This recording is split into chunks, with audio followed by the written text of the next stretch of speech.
L'échiquier international, bienvenue à tous. Les ministres des Affaires étrangères de l'Organisation de coopération islamique se sont donné rendez-vous aujourd'hui à Jeddah. Ahmed Attaf, le ministre d'État, était au rendez-vous évidemment. Thématique d'urgence, la menace qui pèse sur la cause palestinienne, en particulier sur la région en général. L'expansionnisme sioniste n'est plus à dissimuler, dira Ahmed Attaf. Il fait allusion ici au projet du Grand Israël, dont des parcelles entières du Moyen-Orient seraient occupées si cette feuille de route sinistre allait à son terme, c'est-à-dire qu'il ne s'agit rien de moins que de redessiner les contours du Moyen-Orient, surtout que les messianistes sionistes parlent désormais ouvertement du nettoyage ethnique du peuple palestinien. Pour moins que ça, beaucoup moins que ça, des dirigeants par le passé conjuguant la force aveugle ont fini au banc des accusés de la haie, en tentant de mieux comprendre ce qui se passe. À tout de suite.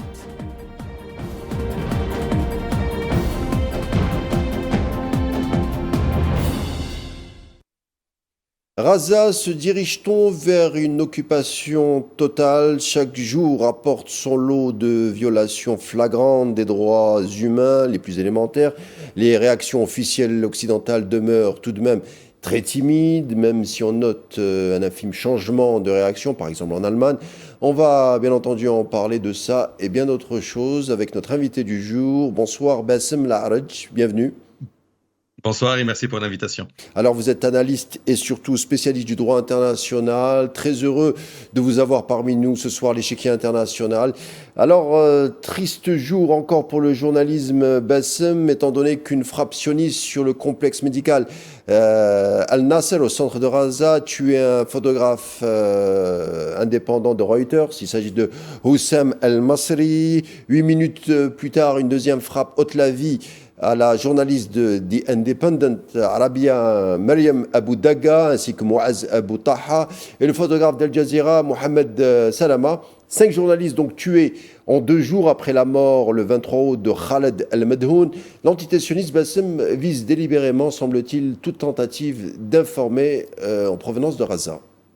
Exactement, on voit qu'il y a une stratégie délibérée allant dans ce sens pour faire taire toutes les voix qui peuvent montrer le drame qui se passe aujourd'hui à Gaza. Et lorsqu'on voit le nombre de journalistes qui a été tué à Gaza, qui est l'un des chiffres les plus impressionnants durant toutes les dernières guerres qu'on a pu connaître, cela démontre parfaitement qu'Israël cherche à faire toutes les voix pour ne pas laisser les gens témoigner, ne pas porter l'image du drame qui se passe en direct aujourd'hui à Gaza. Alors, on l'a dit en guise d'introduction, rencontre aujourd'hui des ministres des Affaires étrangères des États membres de l'Organisation de la coopération islamique à Jeddah. On a évoqué notamment lors de l'entrée, avec un plaidoyer de Ahmed Attaf, le ministre des Affaires étrangères algérien, on a parlé du fameux Grand Israël, ce projet d'expansion sioniste censé s'étendre donc du Nil jusqu'à l'Euphrate. Netanyahou en a parlé dernièrement en invoquant sa mission spirituelle et historique, et surtout que ce projet prend forme déjà dans le sud de la Syrie avec la région de Quneitra et l'installation des collants. Le Grand Israël pourrait-il aller plus loin selon vous, Bassem? On voit aujourd'hui en réalité, comme vous l'avez dit, Netanyahou l'a évoqué de manière très claire il y a quelques jours en faisant référence à ce soi-disant Grand Israël qui est le rêve de tous les ultranationalistes israéliens aujourd'hui, à leur tête l'extrémiste Smotrich. Et ça commence en réalité par les territoires palestiniens, parce qu'en occupant Gaza et en cherchant à occuper également la Cisjordanie, euh, les autorités israéliennes mettent fin sur le terrain à l'existence d'un État palestinien viable. Et donc, c'est la première étape qui va dans le sens de ce grand Israël. Effectivement, comme vous l'avez dit, avec l'occupation d'un certain nombre de zones dans le territoire syrien aujourd'hui et dans le Liban, ça rentre également dans le cadre de cette stratégie, même si ce n'est pas dit d'une manière officielle. Et donc, ces 3 États, les territoires palestiniens en premier, les territoires syriens et les territoires libanais, peuvent effectivement faire partie de ce projet israélien. Alors, rares sont ceux, je parle des analystes, qui ont évoqué le Grand Israël. On disait que c'était un mythe, une théorie du complot, bref, quelque chose de pas très sérieux. Pourtant, le projet du Grand Israël, qui se nommait également le plan Yenon, en référence à Oded Yenon, qui est un ancien fonctionnaire des affaires étrangères sionistes, un plan qui date de 1981. Ce plan a été réactivé ensuite en 1996 par un certain Benjamin Netanyahou, qui était déjà Premier ministre à l'époque. Un plan qui contrecarre les accords d'Oslo de 93 et qui tue dans l'œuf surtout l'idée de tout État palestinien. Exactement. Et donc, comme je le disais, ça commence vraiment par l'occupation des territoires palestiniens. Et ce qui se passe aujourd'hui à Gaza démontre parfaitement cette stratégie israélienne qui va dans le sens de rendre impossible sur le terrain et dans les faits l'existence d'un État palestinien viable. Donc, ça commence par l'occupation qu'on voit tous les jours de la bande de Gaza. Donc, on se dirige progressivement vers une occupation totale sur le plan militaire, même si les Israéliens disent que ça va se limiter juste sur le plan militaire et qu'il y aura une administration civile. Mais bon, on a du mal à voir comment ça peut s'organiser. Et sur le terrain, de l'autre côté, en Cisjordanie occupée, on voit qu'avec le dernier plan de colonisation qui vient d'être annoncé dans le cadre du projet E1, qui vise à couper la Cisjordanie en deux et donc concrètement à rendre l'existence, donc à couper la continuité territoriale palestinienne dans ce futur État palestinien, et donc de le rendre inexistant. Et donc, c'est une manière pour Israël de contrecarrer le dynamisme diplomatique qu'on voit aujourd'hui sur le plan international, avec les différentes annonces qui ont été faites notamment par plusieurs puissances occidentales, allant vers la reconnaissance d'un État palestinien d'ici quelques jours au mois de septembre. Le plan Oded Yenon ou le Grand Israël, la diplomatie algérienne est une des seules à en parler, avec la voix de Ahmed Attaf, le ministre des Affaires étrangères algérien, qui dit aussi qu'il s'agit d'une refonte, de redessiner les frontières du Moyen-Orient. Mais déjà à l'époque, toujours concernant le plan Yenon, il était question de la chute de Saddam Hussein, l'invasion de l'Irak en 2003, la guerre civile en 2011 en Syrie, puis l'éclatement du pays et la balkanisation de beaucoup d'autres pays, le Liban, quand on jette aussi actuellement un coup d'œil à la Libye voisine. Ce plan, a bien été suivi par l'entité sioniste et certains néoconservateurs sous couvert de guerre préventive. Finalement, on le dit, le but, en tout cas c'est ce qui se disait dans les think tanks néoconservateurs, c'est la résistance historique qui était visée depuis des années et tous ceux qui refusent un peu la feuille de route américano-sioniste. Et on le voit effectivement parfaitement que Israël a intérêt à avoir autour d'elle des États qui soient faibles sur le plan politique et militaire, ce qui explique notamment aujourd'hui, on va dire, le soutien à certaines minorités dans la région. Et le but derrière, effectivement, c'est de ne pas avoir d'État central fort qui puisse à un moment donné résister ou faire face à la pression israélienne. Et on le voit concrètement aujourd'hui en Syrie avec ce qui se passe au sud de la Syrie dans les régions druzes qui ont été effectivement touchés par un certain nombre de massacres.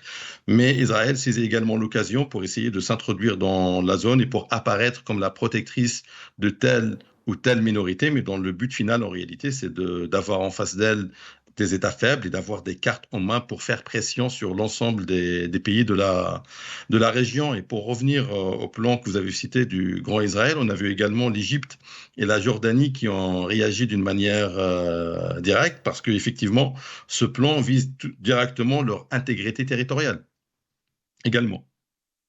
Donc c'est un plan expansionniste, sioniste de la région. Finalement, c'est la fin du droit international, ou plutôt un droit international plutôt relatif. On regarde par exemple la réaction avec ce document de la vice-présidente de la Commission européenne à une question posée. On revient juste après.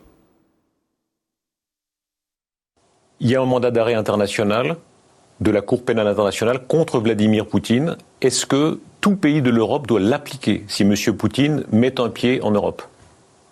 Tous les pays européens sont signataires du traité de Rome. C'est la base. Donc il faut suivre le traité de Rome. Donc il faut l'arrêter. Oui. Même question pour Benjamin Netanyahou. Lui aussi est sous le coup d'un mandat d'arrêt international. S'il met un pied en Europe, est-ce qu'il doit être arrêté ? Oui, c'est aussi le traité de Rome. Tous les pays qui en sont signataires doivent le respecter. Donc, s'il est à Paris, par exemple, il doit être arrêté. À la fin, tous les pays doivent décider par eux-mêmes. Mais en principe, ils doivent suivre le traité qu'ils ont signé. Alors, un commentaire, Bassem, sur peut-être la légère nuance du traitement concernant Vladimir Poutine, le président russe, ou le Premier ministre sioniste. Quel est votre commentaire ? Oui, effectivement, là, on voit clairement le deux poids et deux mesures auxquels on est confronté malheureusement sur la scène internationale, où les États, selon les alliances qu'ils ont, ils vont tout à fait changer de position par rapport, si on prend les États européens, par rapport à Poutine et en raison de ce qui se passe en Ukraine, ils adoptent une position, on va dire, extrêmement sans concession, on va dire. De l'autre côté, face à Netanyahou, qui est un allié des puissances occidentales, on voit qu'il y a quand même une grande ambivalence et qu'il y a une hésitation à mettre les mots exacts sur les violations du droit international ou sur la nécessité de l'arrêter en application du mandat d'arrêt international qui le vise. Et malheureusement, effectivement, aujourd'hui, le droit international, de manière générale, elle est fortement malmenée et remise en cause en raison de ces rapports de force sur la scène internationale. Mais malgré ça, il faut continuer à se battre pour faire respecter le droit international parce que ça reste quand même la boussole essentielle pour faire respecter la souveraineté des États et garantir la paix sur la scène internationale. Alors la question que tout le monde se pose depuis des semaines, même à l'échiquier international, bien sûr l'absence de réaction par rapport à ce qui se passe au niveau mondial, par rapport à ce qui se passe à Gaza avec le génocide, l'arme de la faim et d'autres catastrophes qui s'abattent sur le peuple palestinien. On oublie un peu trop souvent la Cisjordanie, mais le plan d'occupation également vise la Cisjordanie occupée. Alors, Bassem, je vous pose la question directement. Est-ce qu'on va vers une occupation totale de Gaza ? D'ailleurs, ce n'est pas sans lien avec le Grand Israël. Si on se base sur les différentes déclarations des responsables israéliens, effectivement, on se dirige vers ce schéma. Et Netanyahou l'a dit très clairement il y a quelques jours en disant que même si le Hamas acceptait un accord avec les Israéliens, Israël allait poursuivre son opération jusqu'à ce qu'elle puisse occuper la totalité de Gaza et réaliser, on va dire, les objectifs qu'ils ont annoncés. Mais en parallèle, on voit qu'il y a un véritable drame humain et donc un génocide qui se poursuit en direct devant des millions de spectateurs à travers les différents médias, face à quand même un silence, je dirais pas un silence international, mais il y a effectivement de plus en plus de critiques vis-à-vis d'Israël, notamment d'un certain nombre d'États occidentaux, mais ces critiques, ça reste limité, on va dire, aux critiques verbales. Et tant qu'il n'y a pas de mesures coercitives visant Israël, rien ne va l'empêcher d'aller dans ce sens. Et surtout, de l'autre côté, on voit qu'il y a une forte complaisance américaine, pour ne pas dire un soutien américain, dans la politique Israël à Gaza. Même s'il y a eu une critique aujourd'hui du président Trump après les bombardements qui ont ciblé l'hôpital Al-Nasser et qui ont fait une vingtaine de victimes. Smotrich et Ben Gvir, des figures de proue du messianisme entourant Netanyahou, qui, eux, vous l'avez dit, appellent à l'occupation de Gaza et la Cisjordanie, à travers une opération qui s'intitule Gidon 2. C'est bien ça? Est-ce que vous pouvez nous en parler plus en détail? Oui, effectivement, là maintenant, le cabinet israélien a validé l'opération Gidon 2 qui vise à occuper notamment la ville de Gaza, mais au-delà, c'est vraiment d'occuper l'ensemble de la bande de Gaza, parce que là, concrètement, l'armée israélienne est plus ou moins présente dans les 3/4 de l'enclave palestinienne, et donc il lui reste juste un certain nombre de zones fortement peuplées, comme Khan Younes et la ville de Gaza, qui sortent encore de son contrôle. Et donc, cette opération vise concrètement à élargir la présence israélienne dans le cadre de l'enclave palestinienne. Et au-delà, comme vous l'avez dit, les deux ministres extrémistes que vous avez cités font pression sur Netanyahou pour aller dans ce sens, parce que là, on va dire sa survie politique actuellement, et pour que son gouvernement puisse tenir, c'est d'aller vers cette confrontation, ou cette occupation totale de la bande de Gaza, surtout que les deux ministres ont menacé clairement de démissionner si un cessez-le-feu était signé avec le Hamas. Et on voit que cette fuite en avant, finalement, du Premier ministre israélien, qui cherche à prolonger la guerre au moins jusqu'à 2026, donc la date des prochaines élections législatives, pour se maintenir au pouvoir et montrer d'ici là qu'il a réussi, entre guillemets, à gagner la guerre, donc du moins dans son discours, pour essayer de se maintenir au pouvoir même au-delà de 2026. Alors on a parlé souvent, en tout cas les médias en ont fait leur une, on a parlé souvent d'un cessez-le-feu, la partie sioniste, quand on voit les détails, le contenu des discussions, la partie sioniste semble inclure à chaque fois des conditions difficiles, voire inacceptables pour la résistance palestinienne. Alors on a d'abord parlé de l'exigence de la libération d'une partie des otages, ensuite on a augmenté, on a durci un peu la condition en disant qu'il fallait que tous les otages soient libérés, ainsi que les prisonniers militaires, et surtout le désarmement total du Hamas. Ça, c'était il y a 4 jours. Et puis Netanyahou nous dit que même si le Hamas accepte l'accord, de ces accords-là, donc de la libération des otages et le désarmement de la résistance palestinienne, l'armée coloniale viserait quand même à contrôler Gaza dans sa totalité.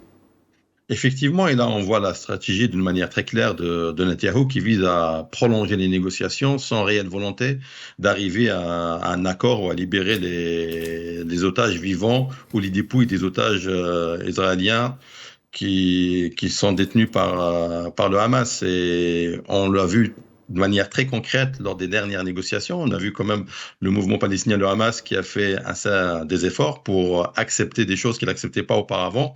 Et notamment, les émissaires l'ont précisé de manière claire que le dernier accord que le Hamas a validé correspondait globalement, quasiment, c'est des termes employés, à la proposition de l'émissaire américain qui avait été accepté préalablement par les Israéliens. Et là, on voit comment les Israéliens, finalement, ont tout de suite changé leur exigence en demandant désormais la libération de tous les otages, alors qu'auparavant, c'était la moitié des otages vivants.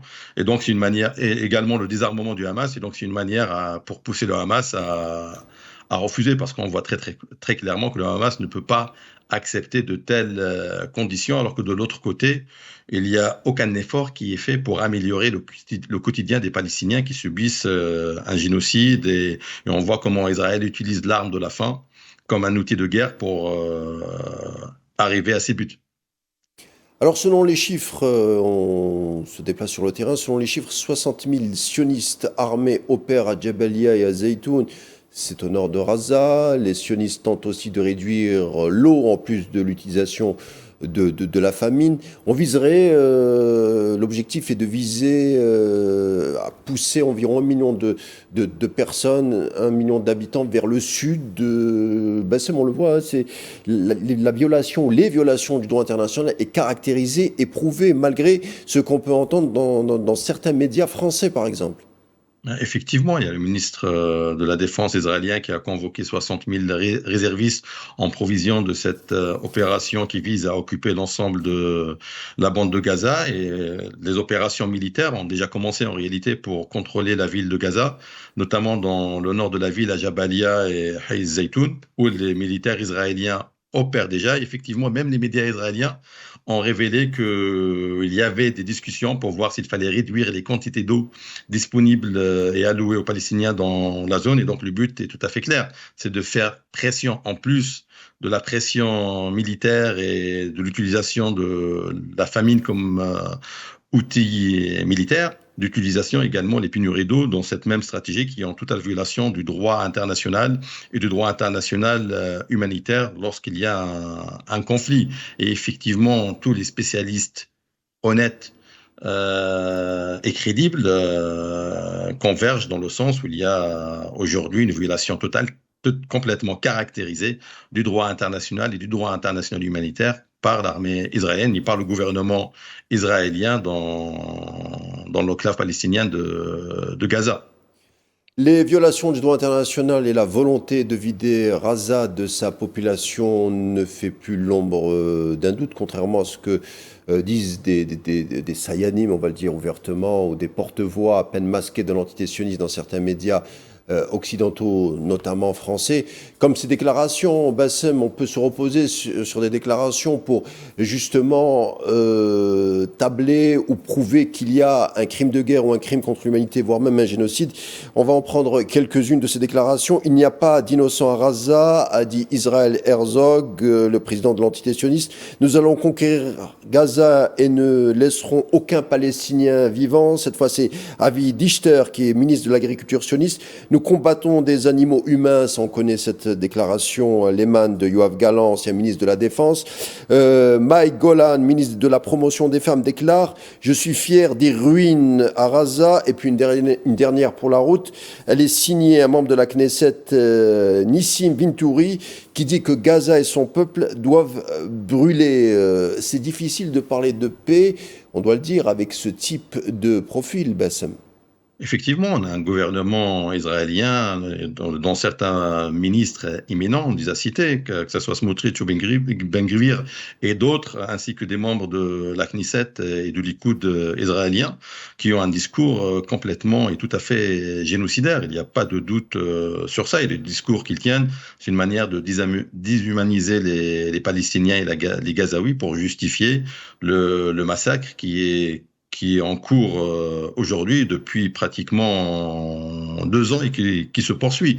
Et donc, sur ce plan, il n'y a pas de doute possible. Hein. Le discours est disponible et on ne peut que condamner ce type de déclaration qui constitue des violations parfaites et directes du droit international. Il n'y a pas de doute sur ça. Le président irlandais, lui, a une autre solution puisqu'il en appelle à une intervention militaire, tout simplement pour mettre fin au génocide à Gaza. Il s'agit de Michael Higgins. Il a réitéré hier son appel à une intervention militaire des Nations Unies pour mettre fin au génocide palestinien et surtout garantir l'acheminement d'une aide humanitaire d'urgence à la population sinistrée. C'est vrai, Bassem, les pourparlers, la rhétorique, peut-être ça a un temps quand on voit l'ampleur de la catastrophe et le drame qui s'aggrave de jour en jour sur cette pauvre population palestinienne. Oui, effectivement, et comme je le disais tout à l'heure, tant qu'il n'y a pas de mesures coercitives et contraignantes qui vont cibler Israël, le gouvernement israélien actuel va continuer dans sa politique parce qu'il n'a pas aucune pression ou suffisante en tout cas qui puisse l'empêcher. Il y a les Américains qui auraient pu jouer ce rôle et exercer une certaine pression, mais on le voit aujourd'hui, l'administration Trump n'exerce pas cette pression qu'elle devrait faire sur Israël. Et si on parle du reste de la communauté internationale, les condamnations se limitent malheureusement juste au discours. Et ces condamnations, on parle souvent des États occidentaux pour les critiquer, et à juste titre, mais il ne faut pas oublier non plus, malheureusement, les États arabes qui ne font pas leur rôle dans cette zone, qui, effectivement, ils condamnent, mais concrètement, que ce soit à travers les moyens financiers, économiques, de manière générale, ou politiques qui sont à leur disposition, ils peuvent faire plus que ça. Vous êtes un spécialiste du droit international, Bassem. Quand on voit un peu la situation à Gaza, quand on voit un peu l'ONU, quand on voit un peu les spécialistes du droit international dans les médias et au niveau des institutions onusiennes, on peut le dire on espère que la fin du génocide sera actée très prochainement. Mais le droit international a aussi été beaucoup écorné par Netanyahou et par la situation à Gaza, on peut le dire.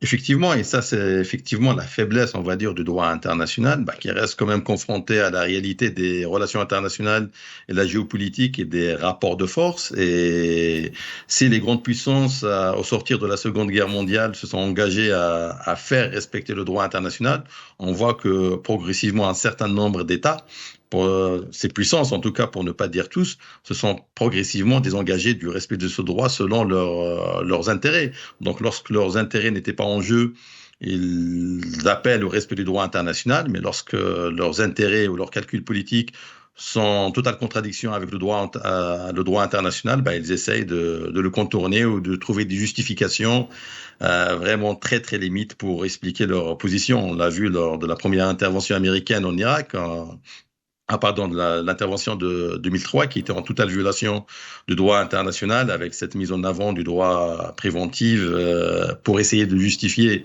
cette opération. On le voit également aujourd'hui avec Israël dans les territoires palestiniens, que ce soit à Gaza ou en Cisjordanie occupée. Et effectivement, c'est malheureusement, et là c'est la faiblesse du droit international, il ne dispose pas d'outils de coercition, et il reste quand même fortement dépendant des rapports de force sur le plan international. On arrive à la fin de notre échange. J'ai été accompagné ce soir de l'analyste et spécialiste du droit international Bassem Laharaj. Merci Bassem, je vous dis à très bientôt. Merci à vous. Quant à nous, chers téléspectateurs, on se retrouve demain en vous souhaitant une agréable soirée.